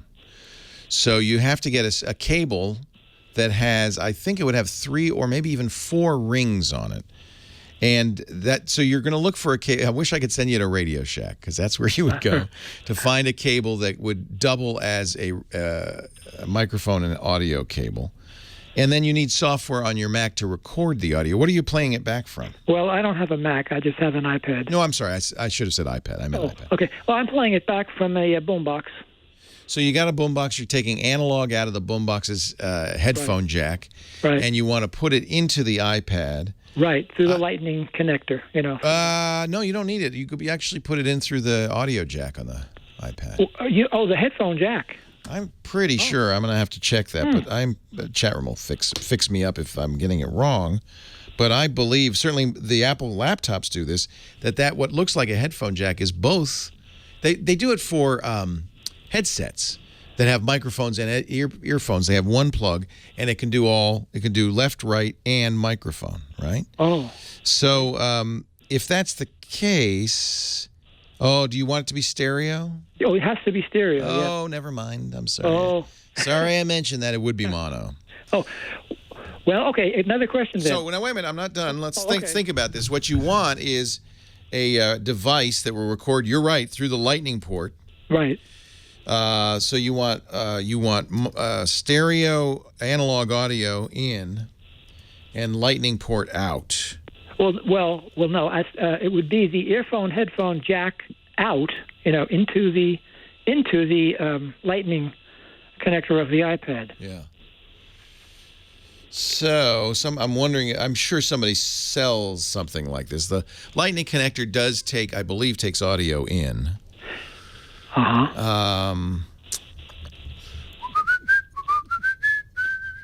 And what you want is stereo analog audio to the cable, and then Lightning digital audio out. Well, you're saying out, but I'm saying into the iPad. Yeah, but it comes out of the cable. Oh, right, correct, yes. Yes. I know, it's confusing. It's confusing terms. I'm just looking on the internet. Sometimes the internet has stuff like this. For somebody like Monoprice or somebody like that. Problem is that the Apple Lightning connector is proprietary. They own that sucker. And they don't necessarily license it to people. So you got to find, and that's one reason that it might be hard to find an inexpensive one. So I'm looking for Lightning connection. I'm sorry, you're listening to me type on the. It's okay. I/O analog digital DJ interface. There's got to be. There's a lot of people going the opposite direction. You know what I mean? Yeah. Lightning out. I see. But you're right. You want Lightning in. Right. And I think some of the things that we're seeing are made for DJs and other audio people. Let's see here. Amazon, Nimtron, aux cable. No, yeah. I'm going to have to, I'm going to have to punt on this one and see if we can find something, and we'll have to either put it in the show notes or I'll mention it on the show later on. But I think this is doable, but you've got to have to find somebody like Griffin or somebody who's licensing the Lightning cable. I see. It just seems like that would be something, recording from a boombox to an iPad. It just seems like something that people would want to do. Yeah. A Griffin iMic, maybe? Would that? No.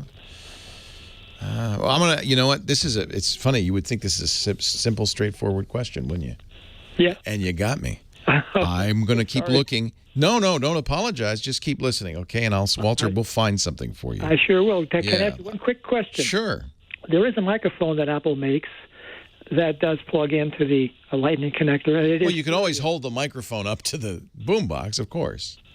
Right, but my question is, could a microphone that's so narrow, it's not nearly as wide as the iPad, could it record good stereo? Oh, yeah. Oh, yeah? Okay. Well, that's another way, but that costs $100, so I'm hoping for an adapter. Well, what we really want is,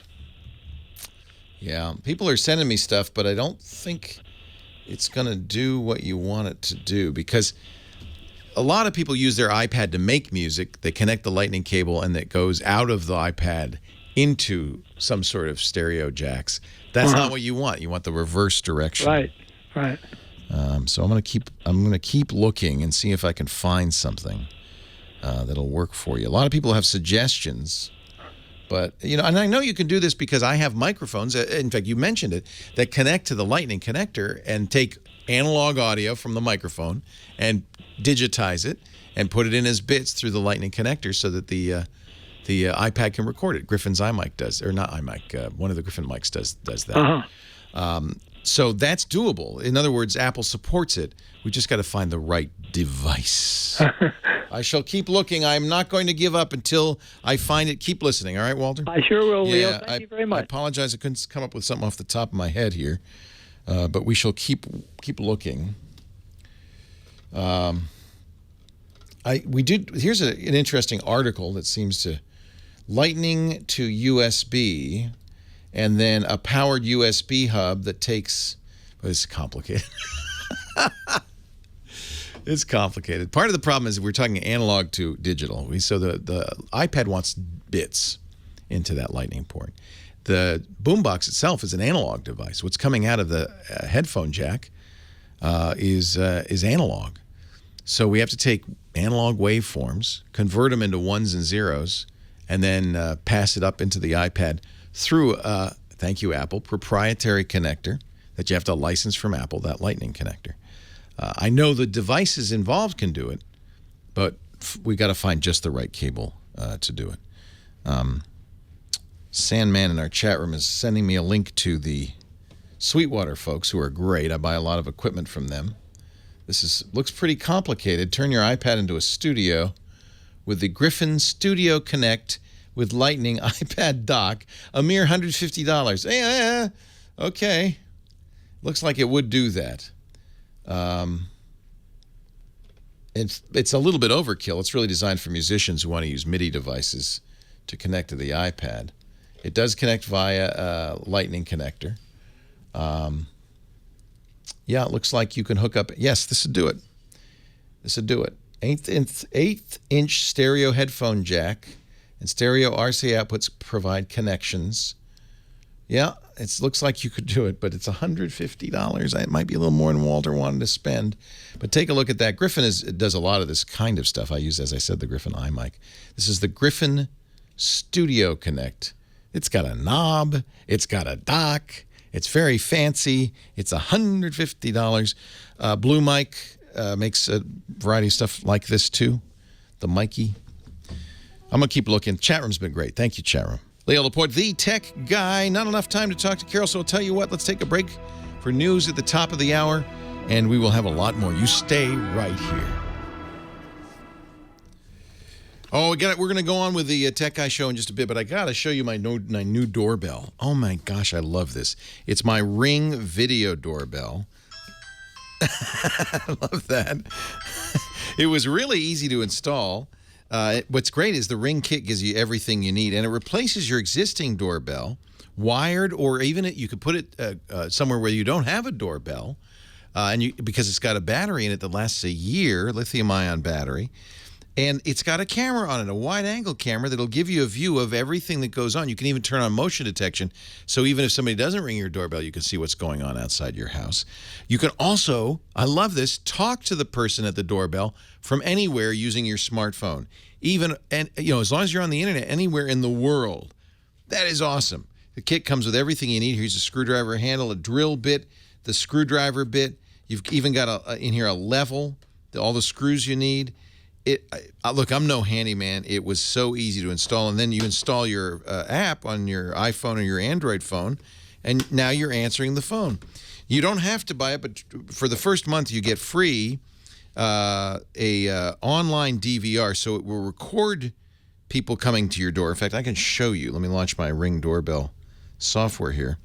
This is also great because when anybody comes close to my door or rings the doorbell, I see it on my phone, and I can talk to them. Let's just see. Somebody was at our doorbell. They didn't ring it, but there was some motion detected. You set the motion detect. Oh, yeah, that's Lisa. There she is. She's leaving, and I can even hear her. That's my doorbell. That's my front door. This was just half an hour ago. So when somebody rings the doorbell, you can talk to them. You can say, hey, leave the package on the side there. Or I'll be back in a minute. Or you could pretend you're there. Hey, I'm taking a shower. Come back later or something like that. Put your mind at ease and protect your home with the video doorbell. Time magazine named one of the top 10 gadgets of last year. I would agree. I've used other video doorbells. This was the easiest to install, the best. I just love it. So here's somebody ringing my doorbell that we didn't answer. Here's what they call a missed call. Well, that's Michael, our son, with a cat.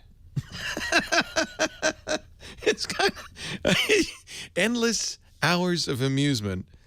And it's like, I don't know, caller ID for your home. There's the cat. Michael must have known what he was doing.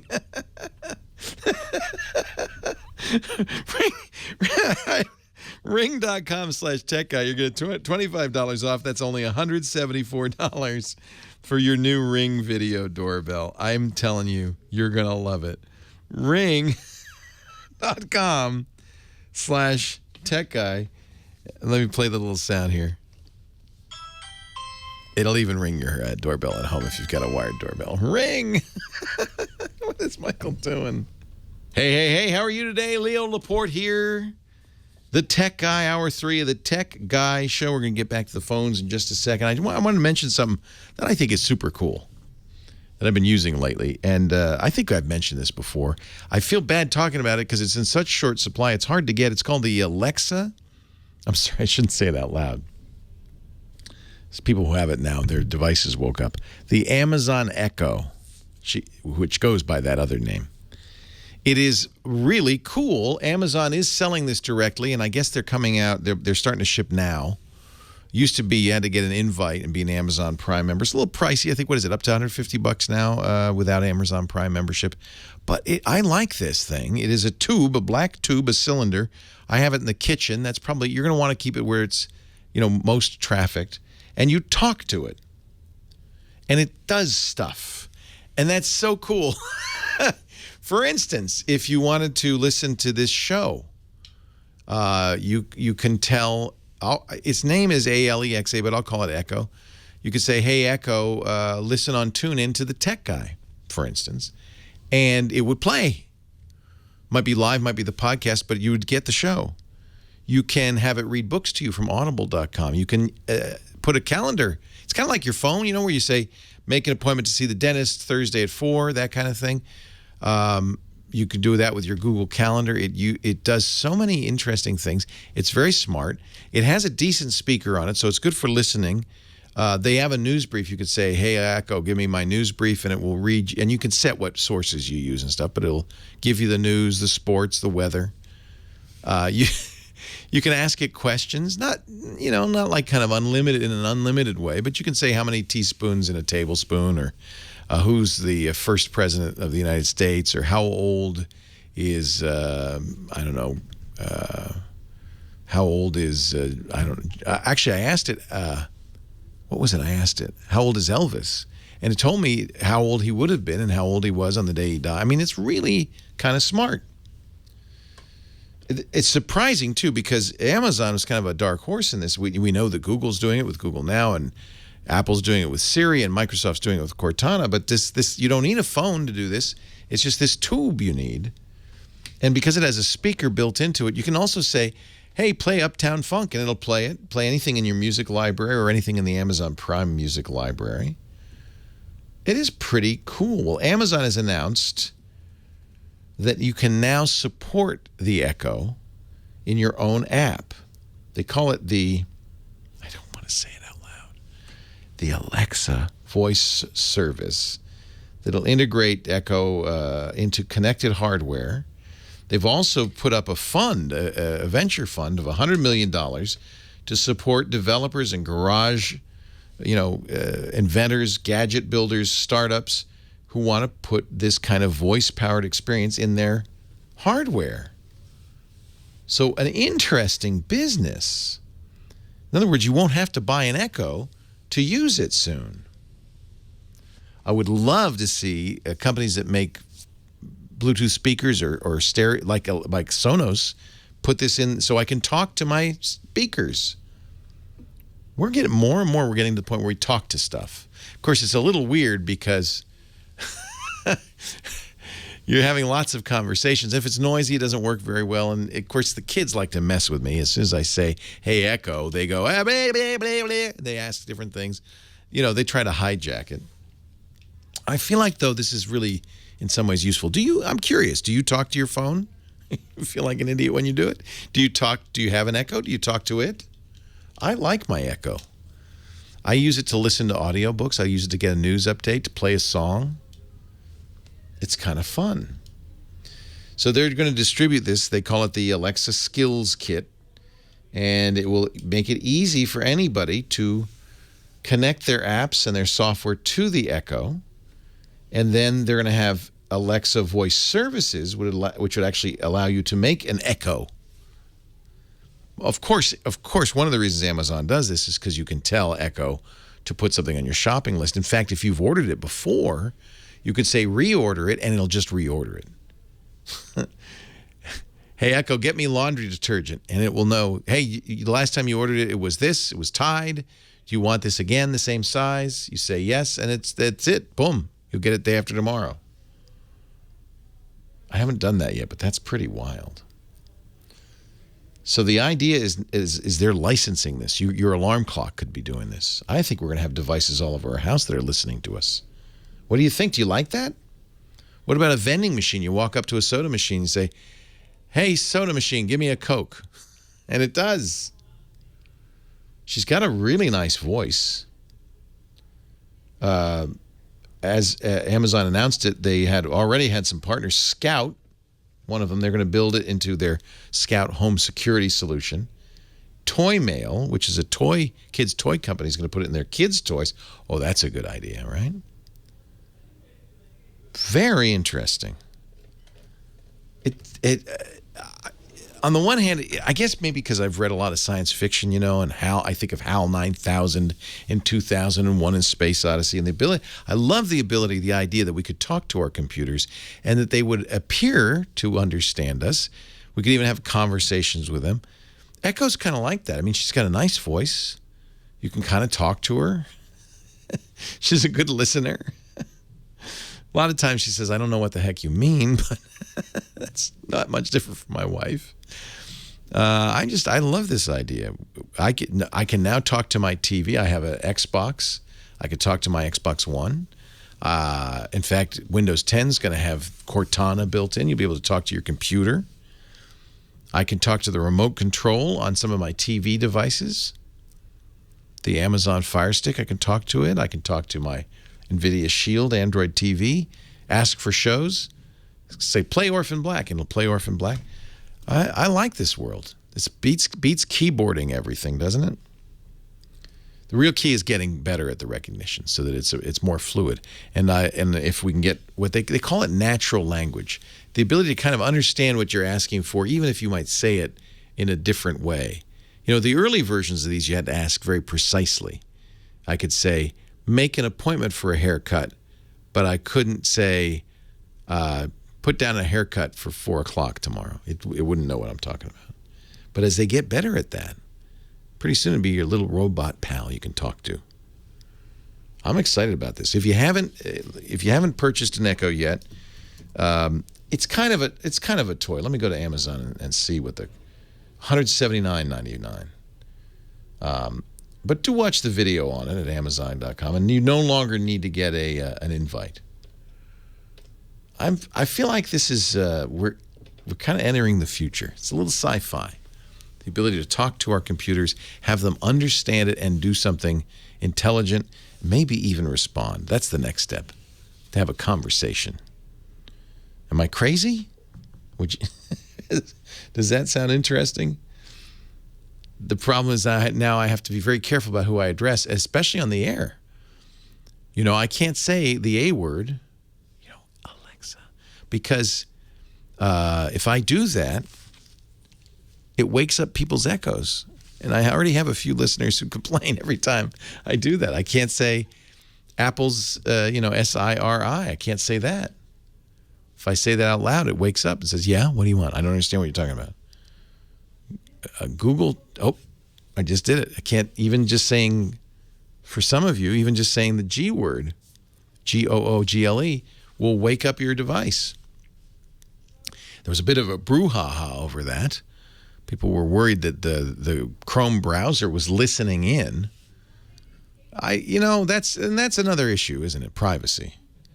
Normally, these things, one of the reasons you have to say their name is that's when they wake up and start sending your voice back to the mothership. They do save it, though. In fact, you can go back and look at all your searches. That's kind of fun that you've ever made on Google now. Have you tried that? It's on your dashboard. All right, I'm sorry. I'm getting carried away by my science fiction dreams. Let's get back to the phones. Leo Laporte, the tech guy, right after this. I am Leo Laporte, the tech guy. Back to the phones we go here. And Carol Sue, who's been very patient, waiting on the line from Illinois. Your daughter's going to Zambia. Yes, with the Peace Corps. Isn't that great? Good for her. Going to be an education volunteer, so. That's so neat. Is she excited? Yes, she is. A little nervous, too, I met, and has to get a lot of shots, I imagine. Yes, most of those are finished, I think. But Good. The mother's a little bit excited too. So That's nice. All right, you don't get to go. You just get to look from afar. But yeah, I would be proud of my daughter too. I think that's so great. I wanted to know, she's going to be in one of the more remote areas. So intermittent Wi-Fi connections, no electricity, no running water, those kinds of things. Yep. So we have some of the solar equipment, juice, etc., Nomad 10, to power these things. She has a Surface 3, which she just got, and a Blackberry phone. I'm not sure which one to use over there because she didn't want to take her iMac or her iPhone. I don't know why, but I guess more theft, that kind of thing. So any tips on how to accomplish this is going to be more challenging than she realizes. If she doesn't have access to power, we've heard stories in Africa, I'm not sure if it's Zambia, I would guess it is, of people having carts with phone chargers. They carry batteries, they roll around with batteries in the charts, and people come up and they charge their phone, and they want to have phones that'll last weeks, if possible, on a single charge, because the guy only comes around once in a while. Right. I mean, that's what we're talking about here. Right. If she had electricity, no problem, but if she doesn't have electricity, those solar chargers will work, but they'll take a long time. She to get enough juice into a battery pack to charge a phone might take 5 days. Okay. So she should be aware of that. I've seen, Goal Zero. I got my son one. They're really cool, but, unless the panels open up to like 15 square feet, like 5 feet by 3 feet, they're just not going to collect enough sun fast enough to charge a battery to the point where you can really, count on it every day to keep your phone charged. Well, I got her a crank one. She doesn't seem too excited about that. Yeah, it's a lot of work too. And I really have to tell you, the Surface Pro 3, as great as that is a juice hog. It might take her entire year to gather enough sunlight to power that thing. She got just a Surface 3. Maybe it's worse. I don't know. No, it takes a lot of juice. It's not worse. It's better than the Surface Pro 3, but it still takes a lot of juice. It's a tablet. It's a laptop. These things are battery hogs or power hogs. So would the iMac be any better? Worse. Okay. Worse. So you can even just look at what wattage does it require to understand better what's going to happen. You could do the math. You take the solar panel. You find out how much juice it saves. Assuming bright sunlight, which you're probably going to get, and then do the math, how much juice the thing needs, how many milliamp hours it takes to fill that battery, and you'll see very quickly it's going to be difficult. Unless there's a generator or some form of AC power that she can count on, she should not count on being able to use those devices. Okay. So it's snail mail. Yep, okay. She's going to be sending you postcards. Now, she should bring her phone. I don't think I'd bring this Surface, to be honest with you. Okay. I think that she's not going to be able to use it, and it's got a highly likelihood of being stolen. Okay. It's just. They do go into electricity for meetings. Or okay. To get together, like all right. Once a month or so. Well, then she could use it once a month. Right. She could charge it up, and it's got 8 or 9 hours of use. So she's very judicious. Problem is, internet, in a place like that, if you don't have electricity, you don't have internet. Right.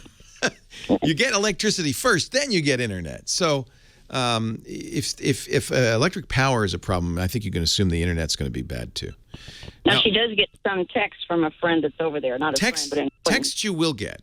So there's phone, and that can give you text messages, and then there's internet. And yeah, you probably do have. It's not such a difficult thing to put cell towers out there. In fact, a lot of areas, electronic mobile payments have taken off in Nigeria using something called M-Pesa because it works with a phone.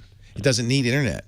It can be done over text messages. So that's the level of infrastructure you've got. I have to say, I'm not an expert on what Zambia's system is and what kind of infrastructure, but just from what you've told me.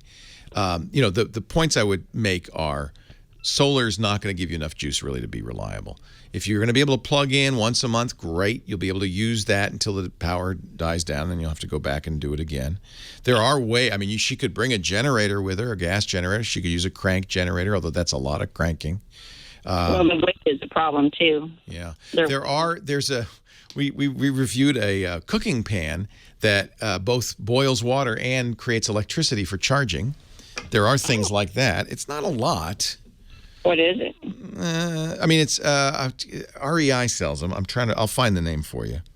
Yeah, we've given them a lot of money lately. Yeah, I bet you have. It's exciting. Yeah, next time you go in there, say, hey, do you have this sounds crazy. Is there a campfire cook pot that charges the phone? And they'll say, oh, yeah, it's this. Okay. She could over water anyway. Yeah, right. What she could do is bring a few extra external batteries. They may not like this. We do have that. Yeah, charge them up when she has AC, and that'll give her the capability. But the surface. Yeah, she could take it. Yeah, I mean, what is she going to do with it without internet? What is she going to do with it?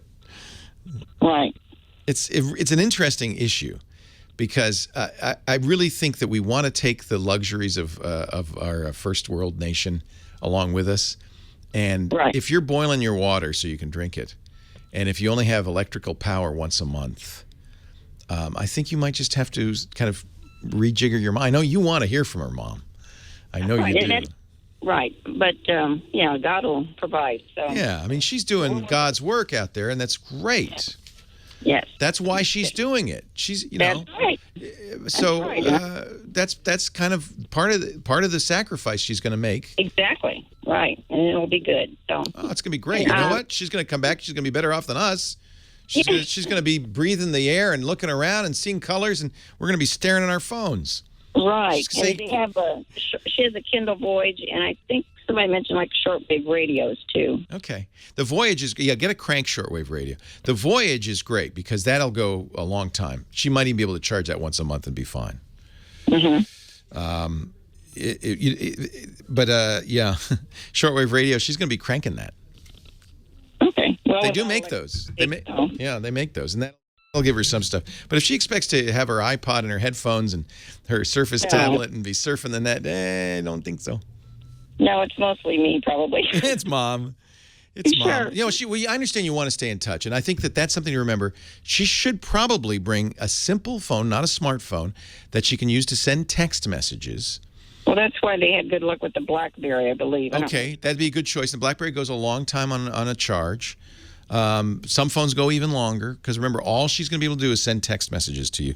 But if you hear from her every few days via text message, I'm okay, everything's going great. That's all you need. Hey, congratulations. That's wonderful. You have a great daughter. Leo Laporte, the tech guy. I am Leo Laporte, the tech guy. Let's see here. Got just a few minutes left. Got quite a few calls. I'm going to get to as many as I can. Starting with, my old friend, G. Scott. I see him in the chat room all the time. Hi, G. Scott. Hi, Leo. How are you doing today? Good to talk to you. You're in Minnesota? Yep. Summer home right now. Summer must be nice up there. I wouldn't want to be there in the winter. No, that's for sure. But yeah, it's turning into summer. We're up almost in Canada, so It's 28 degrees forecast tonight. So summer is relative. Summer in Minnesota. Wow. What can I do for you, Mr. Scott? Well, I put in my order for a Note 4. I'm moving from my Note 2. Oh, you're going to love it. Yeah, I'm looking forward to hearing you talk about it. And that's the giant 5.7-inch Galaxy phone from Samsung. Came out in September, so it's still current. The Note 5 won't be out till this fall. Yeah, I couldn't wait. Oh, I don't blame you. I love it. In fact, given the battery life of the Galaxy S6, I keep looking at my Note 4 longingly because that has a removable battery, so I can and I have about 3 of them. And rurally, my battery gets chewed up because we don't have the best service up here. That's right.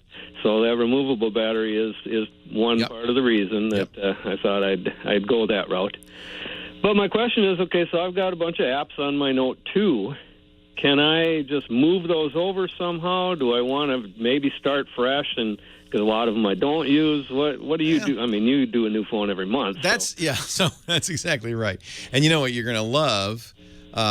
You won't be able to take advantage of it this time, but next time is starting with Android 5.0. When you get a new phone, you just tap it to the old phone. They go back to back, and they go, oh, hi. Would you like me to copy everything over from your old phone? And it does.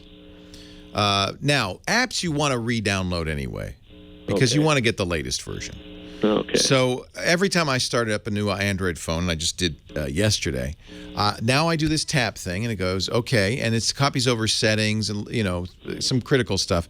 But then you're going to re-download the apps. If you go into your settings, what version of Android is your Note 2 running? Let's see, 4 point something. Okay, you're Kit-Katty. Yeah. Go into the settings, and you'll notice there's a backup and reset area. And in there, you can say, back up my settings to Google. It's probably turned on. It is by default. If you turn it off, I would turn it on and then say, back up now. That'll back up some of your basic stuff to Google, including the list of all the apps you currently have installed on that phone. So what happens then when you get the new phone, even without touching them back to back, and you can't with your KitKat phone anyway, but even without touching them back to back, what'll happen is the minute you log into your Google account on your Note 4 on your new phone, it'll ask you, hi, would you like me to restore from your backup on the Note 2? And in particular, would you like me to reinstall all the apps? Okay, so I own the apps then? Yes, you do. Okay. My feeling is, given that you've had that phone a long time, there probably is a lot of stuff on there you don't want, right? Yeah. So I wouldn't restore all the apps from your Note 2. And here's the beauty part. You don't have to. So what I would do is say, restore whatever settings you want, but don't restore the apps. Now you've got a fairly clean... In fact, I wouldn't even restore settings. You don't mind putting in your passwords one time. No. Big deal.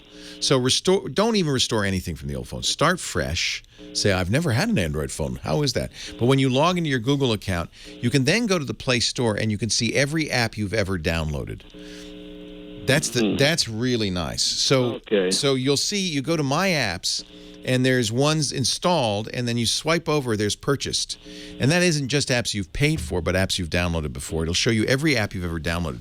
Now, you can quickly go through them, press and hold the first one, and then continue to check them off to the ones that you want to reinstall, and then say go, and it'll reinstall all the apps that you've checked. Okay, well, that sounds like I get That's to the clean better. house and get a new phone, too. But you don't have to, remember every app you have. You can literally go through a list and say, I do use that.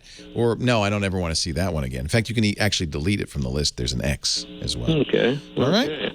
Well, good deal. I'm looking forward to my phone. You'll love it. Great screen, really good camera, fast, solid, reliable. The Note 4 really was a big step forward for Samsung. I've heard that they're not selling well. The new Galaxy S6 is not selling well. It's selling kind of like the S5 did, which was a massive disappointment for Samsung. I feel like maybe some people are burned out, Samsung's had so many problems along the way, and they've crufted up their phones so much. I think people are going, I can't do another Samsung. And which is a shame because, this S6, it does have some of the Samsung problems we've seen before, the kind of laggy performance sometimes and things. But, man, it's a gorgeous phone. And the fingerprint reader works so well. And I felt pretty much the same about the Note 4. I thought the last two phones Samsung's delivered were fantastic. But, once you burn people in the marketplace or once people give up on you, they don't often come back. It's kind of too bad. Bob in New Mexico, Leo Laporte, the tech guy. Hi, Bob. Hi, Leo. How's it going there, buddy? It's great. Thanks for hanging on for me. I appreciate it. Well, it's I've been a long time listener. I actually been able to visit you out there at the cottage and the brick house and all that. So a big fan for a long time. And it's interesting because I've been watching you for such a long time, and I see all these people calling in with their Apple problems instead of people calling in with their Windows problems. and I was like, all these people are like, well, I get Apple because Apple just works. Yeah, you know what? No technology just works. No technology just works. Apple, PC, they all have problems. Right, and I'm a big. For years I was a Windows user, and now I'm a Linux user. I switched over when they had that fiasco that was Vista. Yeah, I like Linux, but you can't say Linux just works. That takes some tweaking and fine tuning. Through that, But, I feel kind of, with Android being Linux-based and all that stuff, I kind of feel like, well, we're never going to see Linux on the desktop, but at least we got it mobile. So. Yeah. I like you have a soft spot for Linux. It was a free open source operating system that, believe it or not, you use every day. You use it on the web. If you have an Android phone, that's Linux. It's really succeeded, but in ways that people aren't aware of it. Right. So I mean, the question I had was, what do you think is causing all these people to have all these, it seems like, is it because of more popularity? Yeah. Or is it because they're expecting a lot more from their products than they did in the past? Or is it just bad programming? Well, and also people of all these factors. Part of it is that I use Macs and I help people with Macs, so there aren't a lot. I mean, they call me because I am a friendly.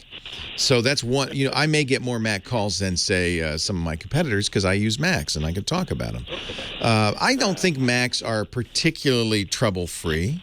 They tend to be more virus-free, but I don't know if that's Apple or the fact that people who write viruses mostly use Windows. I'm not sure. Still, far more people use Windows than Macintosh. I don't think Macintosh is more than 1 in 10 or 1 in 15, maybe not even 1 in 20 PC users. So it's not a dominant platform. If you hear a lot of people with problems with Macs, there might be another reason, which is that people who buy Macs, as you said, expect fewer problems. Maybe some of them are less sophisticated users, and that's why they bought a Mac.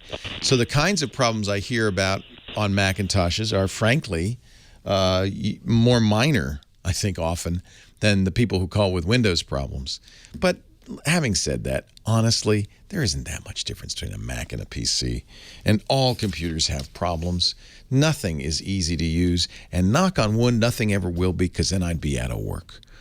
No, I don't really want it to be hard to use. I would be thrilled.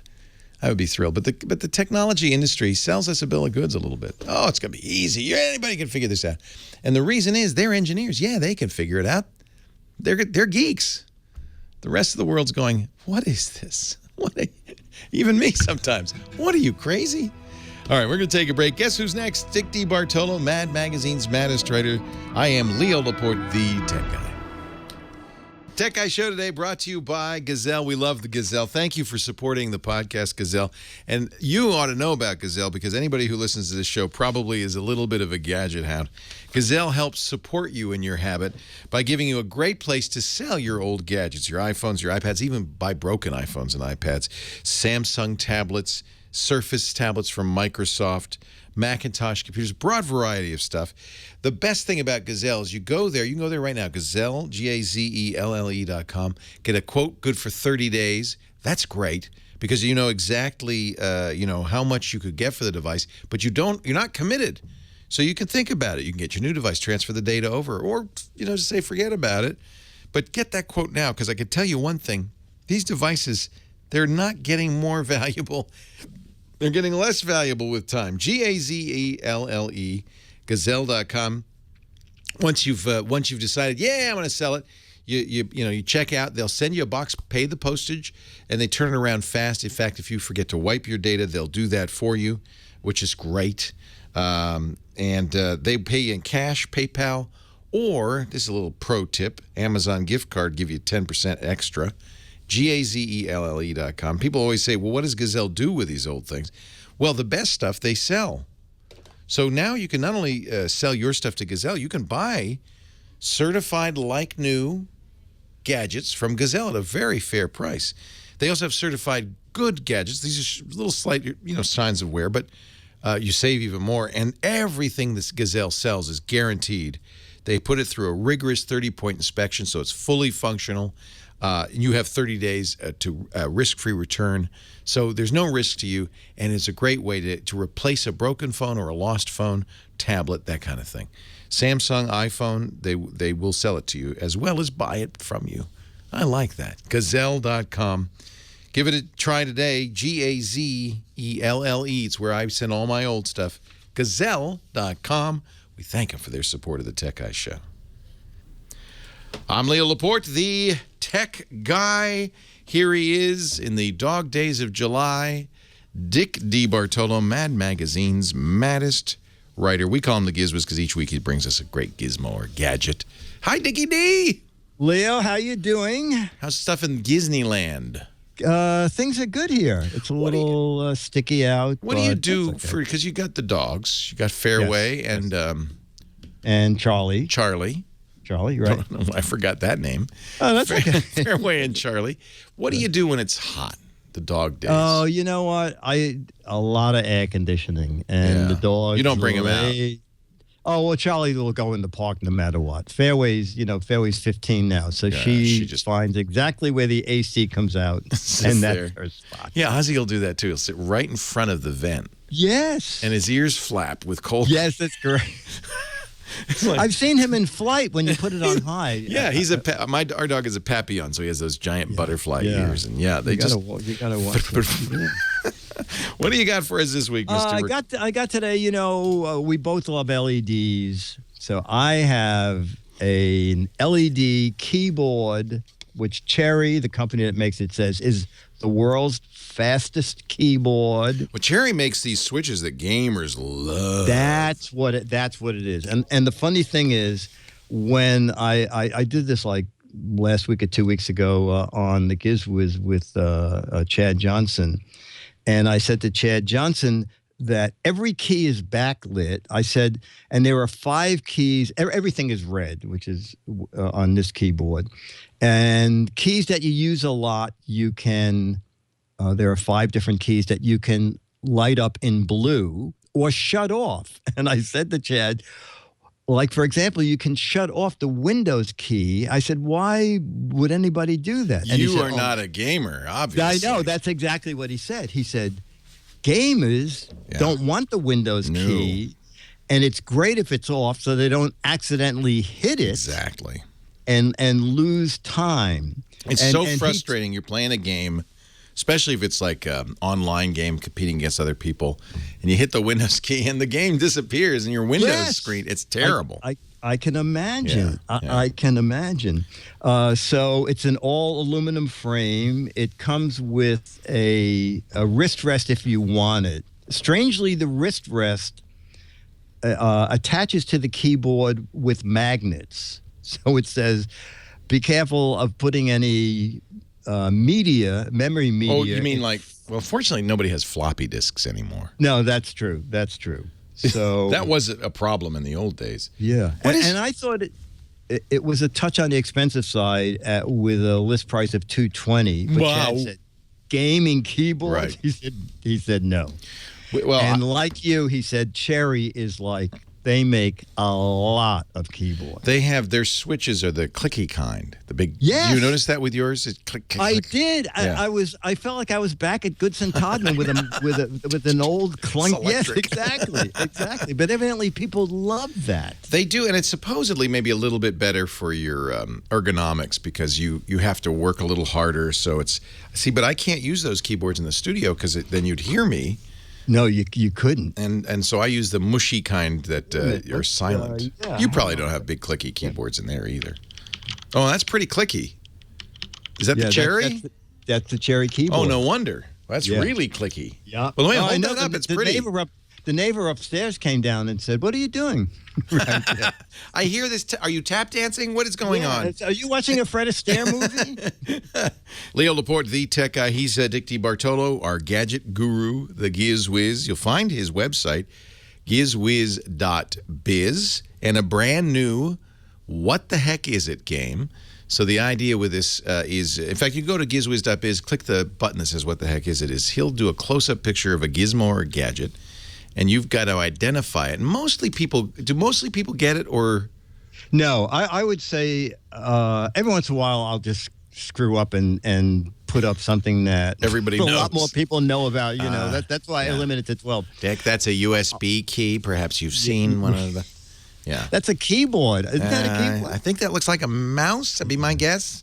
No, the funny thing is a lot of people enter twice. They go, all right, I think it's this, but I really want to tell you that I think it's a hairbrush from Martians, whatever it is. It's a chance for people to exercise their imagination. And and people are very funny. Oh, people are really wonderful. Well, and there's some incentive, too, to be creative because while there are 12 autographed copies of Mad Magazine for the right answer, there are twice as many for the wrong answer. So you're clearly planning But it's got to be clever. You're giving an award for the cleverness of the answer. Yes, exactly. Yeah. And we like clever short. Every once in a while someone does a whole paragraph. So no need. There's a spaceship lands and we have very little attention span here. I know what that is because I do the same thing. When you're talking to somebody funny like you're naturally funny, or writing, you try to be funny. And there's some people who have it, and then there's some people who don't. And I do the same thing. I have a friend who's a comedian, and every time I'm writing an email, I'm like trying to think of what's a funny, clever, and I think it's probably very annoying. I never just say a straight email. No, the thing is, you are funny. Oh, funny looking. The thing is, we often went for this when you were doing GizWiz, we would sometimes go for the same joke, and you go, "Oh, you beat me to it." I'm just going to admit now that we're not doing that anymore, that I was always intimidated by you, and I always felt like I cannot be as funny as Are you kidding me? There's something, and I think to be honest with you, I think it's because you're slightly dyslexic. You'll admit to that, right? Yeah, okay. Because you see everything a little bit differently, and that little twist is part of the humor, right? Yeah, it is. As a matter of fact, someone once said, "Did you ever, how many times you see a movie when you satirize it? Just once." But the thing is, if I go see a serious, sad movie, I sit by myself in the last row. Because you're giggling. Yes, because I'm going, what she should have said was... This is bad habit. Yes, exactly. I see a different movie than you do. Yes. This I will grant you. Yeah. Okay. He's living in a different movie, ladies and gentlemen. Don't forget to support the great show that he does, the GizWiz show with Chad Johnson at gizwiz.tv. There's a Patreon there if you want to kick in a little bit. This is the newest thing now. Everybody's doing this, and I love the idea.